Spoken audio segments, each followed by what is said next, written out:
It started with a single photo, a selfie she sent me, wrapped up in the arm of another man. Her face glowing, his smirk full of triumph. The caption, "Upgraded." I didn't reply. I didn't ask questions or beg for clarity. I just stared at it, something inside me going cold and still. Then I took a screenshot, saved it, and sent it directly to her parents along with the name and address of the venue. We'd already paid for, booked, finalized for what was supposed to be our wedding. Her family exploded my phone with messages and calls, but I didn't answer. I was busy unbooking the future we had so carefully constructed together. It still doesn't feel real, writing it out now. It's almost impossible to grasp the full weight of it, the betrayal, the disbelief, the unraveling of what I thought was unshakable. But I need to write it. I need to let it out, if only to understand it myself. Everything started unraveling about a month ago, though the actual detonation happened 3 weeks back. My fiancée, Stephanie, and I were set to be married in 3 months. We'd been together 2 years, engaged for 6 months. Every detail had been locked in the venue, the vendors, the deposits. I thought we were solid, unbreakable. I'm 28, she's 26. I work in software development. She manages social media for a fitness influencer. We met through mutual friends and hit it off immediately. It felt natural, right? Or so I convinced myself. But looking back now, the red flags were there, bright, waving, screaming for my attention, and I ignored them all. Stephanie was always on her phone, forever tweaking selfies, adjusting filters, filming story after story. I assumed it was just her job. I told myself it made sense, being part of her field, that she had to be online constantly. Then she picked up a new client, Derek, a fitness model with over 100,000 Instagram followers. That's when the late nights began. Photo shoots, she'd say, strategy sessions, marketing plans. Derek's really passionate about building his brand. We're launching a major collaboration. I supported her. Just don't burn yourself out, I'd say. She'd smile, brush a hand through her hair. Don't worry, this is fun. Derek's so creative. Another red flag. But I let it slide. Soon, she began frequenting the gym, Derek's gym. I need to understand his aesthetic, she said. It's research. Since when does social media management require gym time? I asked, genuinely confused. In today's influencer world, it's about authentic experiences. I have to speak his language. Another red flag. Brighter. I ignored it. 2 weeks before everything shattered. Her wardrobe changed dramatically. Tighter dresses, shorter skirts. When I asked her about it gently, she replied, Derek's audience expects a certain look. I'm part of his brand's vibe now. But you're not in the content, I said. Sometimes behind-the-scenes stories include me. It's about authenticity. More flags. I stayed silent, trusted her. Then came that Friday night. She said she'd be out late, working with Derek on a campaign launch, probably past midnight. She told me, text me when you're heading home. I said, will do, love you.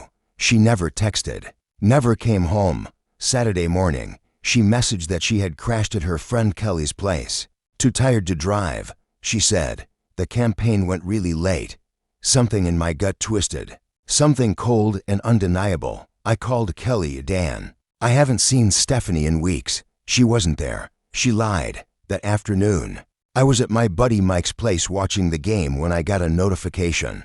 Stephanie had tagged me in an Instagram story, expecting something work-related. I opened the app. It was a selfie, her and Derek, at a candle-lit restaurant. Cozy, intimate. His arm was draped around her shoulder. Her smile glowed like a spotlight. The caption read, upgraded, and she tagged me. She wanted me to see it. I took a screenshot, saved the story before it vanished in 24 hours. Proof. Mike saw the look on my face. You good, man? You look like you saw a ghost. I showed him the screen. Dude, is this real? Apparently. What are you going to do? I didn't know. I wanted to call her, scream, demand answers. But then, I didn't need to. She'd already told me everything I needed to know. So, instead, I made decisions. First, I called Tom, my lawyer friend. Tom, it's Dan. I need help. How do I cancel wedding contracts? Jesus. What happened? I sent him the screenshot. That's brutal. He said, if you cancel, there may be fees unless you can show cause. What qualifies as proof? That Instagram post, that's your proof. Vendors might waive penalties if you explain the situation. Next, I called Stephanie's dad, Robert. We'd always gotten along. He even contributed toward the wedding. Hey Robert, I need to talk. It's important. Sure, Dan. What's going on? Stephanie posted something. I think you should see it. I sent him the image. Dan, who's this guy? A client of hers. Based on the caption, I think she and I are done. I don't understand. The wedding's in 3 months. Not anymore. He paused. Let me talk to Stephanie. Maybe there's been a mistake. Don't act rashly. I'm not. I'm just being honest. Then I called the venue Riverside Manor. We'd paid $5,000 upfront and another $8,000 toward the final total. This is Jennifer, the receptionist answered. Hi Jennifer. Dan Williams. I need to talk about canceling our wedding on October 15th. That's unusual. What's going on? There's been a situation with my fiancé. I'm sending you something that might impact your cancellation policy. I forwarded the Instagram screenshot. She replied that she'd speak with management and get back to me. And that was just the start. I spent the rest of Saturday calling every vendor, photographer, caterer, florist, the band, explaining, sharing the screenshot, and asking about refund options. By evening, my phone wouldn't stop buzzing. Her family was in absolute chaos. Her mom, Susan, texted, Dan, what is this photo? What's going on? Her sister, Amy, oh my God, is this real? Is Stephanie cheating? Missed calls from Robert. I ignored them. I needed time. Sunday morning came, and finally Stephanie called. Dan, what the hell did you do? What do you mean? You sent that photo to my parents. Are you crazy? You tagged me in it. Figured your family should see that you upgraded. It's not what it looks like. Oh really? Then what does upgraded mean? It was Derek's idea. He said it would create buzz for his brand. So you pretended we broke up for social media engagement. It wasn't saying we broke up. It was just a fun caption. Asterisk. You posted a photo with another man, said you upgraded, after lying about staying at Kelly's. How is that fun, Dan? Please, I can explain. There's nothing to explain. You've made it very clear. I didn't mean anything by it. It was just social media. Was sleeping at Derek's place also just social media? Silence. That's what I thought. Nothing happened. Even if it didn't, you emotionally cheated. You announced to the world that you'd moved on, and you made sure I saw it. We're done. Dan, please don't do this. I hung up. Later that afternoon, vendors started calling back. Jennifer from the venue was first. Mr. Williams, we reviewed your situation. Given the evidence, we're classifying this as a breach of good faith by the other party. You'll receive a 75% refund. Seriously? The Instagram post clearly shows your fiancé publicly ending the relationship. This isn't cold feet. The photographer David was even more understanding. I saw the screenshot. That's terrible. We'll refund your full deposit. David, thank you. That's generous. My wife said if I didn't, she'd divorce me too. The caterer gave 60%. Florist 50%. The band kept their deposit, but waived the cancellation fee. By the end, I'd recovered about 70% of our wedding costs. Better than expected. Sunday night, she showed up at my door crying, Dan, please, we need to talk. We already did. No, not really. You're ruining everything over a misunderstanding.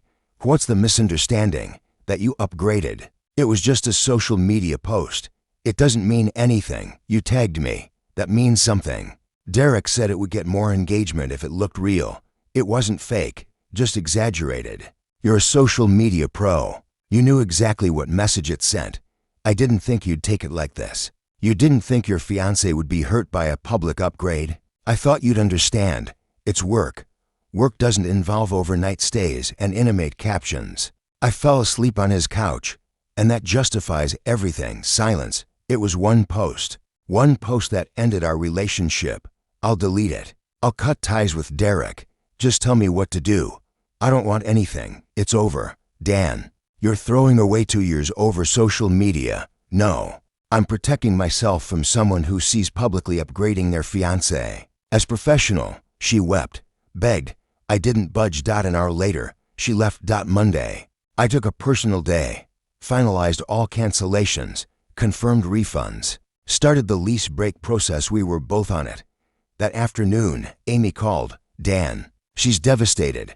She's been crying for 2 days. I'm sorry she's upset, Amy. But this wasn't a misunderstanding. She was doing her job. Derek pressured her. She's been in this industry for years. She knows what her posts communicate.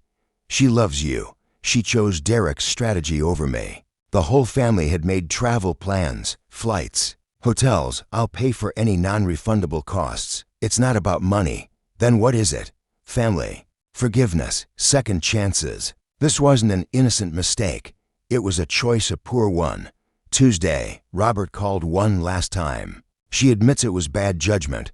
She swears nothing physical happened. Even so, she announced to the world she upgraded from me. She said it was for work. Then she made a career-destroying decision. She'll cut ties with Derek. It's too late for that. You're letting pride ruin your future. No, I'm letting reality guide my future. 3 weeks later, my life is different. 3 weeks since that post, I blocked Stephanie. Everywhere, refunds processed, moved into a new apartment. Friends were supportive, especially Mike. Dan, you made the right call. Anyone who posts that isn't ready for marriage. He was right. It hurt, but better now than after the wedding. Tom helped handle the lease, found someone to sublet, started therapy last week. You set boundaries, the therapist said. You didn't try to control her. That's maturity. It didn't feel mature. It felt like my life exploded. Your life didn't explode. It changed because you refused to accept disrespect. That's growth. Yesterday, I reactivated my dating profiles, not looking for anything serious, just ready to think about the future again. This whole ordeal taught me something profound. Social media reveals people's priorities. Stephanie chose buzz over commitment, viral engagement over loyalty. She wanted an upgrade, so I gave her one, upgraded her to ex-fiancé. Sometimes, the best response to public disrespect isn't rage or revenge. It's quiet dignity and firm, decisive action. She thought it was just a marketing stunt. Turns out, it was a relationship-ending declaration to dot my future and booked. And honestly, I'm relieved.